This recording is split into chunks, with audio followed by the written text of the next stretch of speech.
नमस्कार, जय माता दी। दोस्तों कैसे हैं आप सब। आशा करता हूं कि आप सब बहुत अच्छे होंगे। दोस्तों अभी खेसारी लाल यादव जी का एक फ़ोटो बहुत ही तेज़ी से वायरल हो रहा है पूरे सोशल मीडिया नेटवर्क पर। जी दोस्तों, जैसा आप लोग खुद अपने मोबाइल के स्क्रीन पर खेसारी लाल यादव जी का फ़ोटो देख सकते हैं, जिसमें खेसारी लाल यादव जी हरा रंग का टी शर्ट पहने हुए हैं और चश्मा लगाए हुए हैं, जिसका फ़ोटो एक DSLR बहुत ही बेहतरीन DSLR कैमरा से लिया गया है, जैसा खुद आप अपने मोबाइल की स्क्रीन पर देख सकते हैं। लेकिन उसमें खेसारी लाल यादव जी कुछ अलग ही अंदाज में, कुछ अलग ही लुक में लग रहे हैं।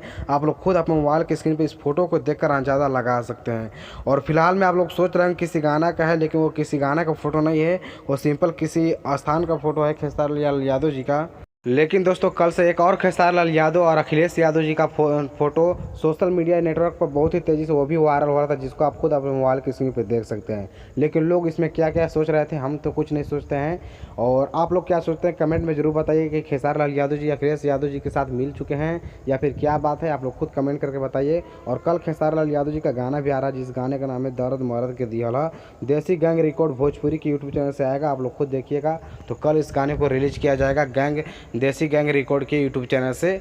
और इस गाने को गाए हैं खेसारी लाल यादव जी और इस गाने को लिखे हैं कुंदरप्रीत जी, जो 24 जून को आप सभी के बीच में सुबह में 6:15 पर रिलीज हो जाएगा। तो आप लोग जरूर देख लीजिएगा, बहुत ही शानदार खेसारी लाल यादव जी का गाना है। लेकिन जहाँ तक मुझे उम्मीद है कि इस गाने का ऑडियो ही रिलीज किया जाएगा, क्योंकि पोस्टर पर तो लिखा नहीं गया है कि वीडियो रिलीज होगा, आप लोग खुद देख सकते हैं। तो मुझे आशा नहीं, उम्मीद है कि इसका ऑडियो ही रिलीज होगा। आप लोग क्या कहना चाहते हैं इस बारे में, आप मुझे कमेंट करके जरूर बताइएगा। और खेसारी लाल यादव जी का लुक कैसा लगा आप सभी को, ये भी आप लोग कमेंट करके बताइए। चलिए इस वीडियो को मैं यहीं पर समाप्त करता हूँ दोस्तों। धन्यवाद, थैंक यू।